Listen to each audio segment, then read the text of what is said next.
ದೇವರ ಪರಿಶುದ್ಧ ನಾಮಕ್ಕೆ ಸ್ತೋತ್ರವಾಗಲಿ. ಎಲ್ಲರಿಗೂ ಬೆಳಗಿನ ಶುಭೋದಯಗಳು. ಈ ದಿನದ ದೇವರ ವಾಕ್ಯ ರೋಮಾಪುರದವರಿಗೆ ಬರೆದ ಪತ್ರಿಕೆ 8ನೇ ಅಧ್ಯಾಯ 6ನೇ ವಾಕ್ಯ.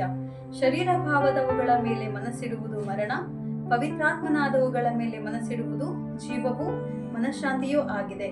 ಶರೀರ ಭಾವದವುಗಳು ಎಂದರೆ ಕಾಮ, ಕ್ರೋಧ, ದುಂದೌತಣ, ಮದ, ಮತ್ಸರ, ಕೋಪ, ಹಗೆ, ಬಂಡುತನ ಮುಂತಾದವುಗಳು ಶರೀರ ಭಾವದವುಗಳು. ಇವು ನಮ್ಮನ್ನು ನರಕಕ್ಕೆ ಕೊಂಡೊಯ್ಯುತ್ತವೆ ಮತ್ತೆ ನಿತ್ಯ ಮರಣವನ್ನು ಇದರಿಂದ ಅನುಭವಿಸಬೇಕಾಗುತ್ತದೆ.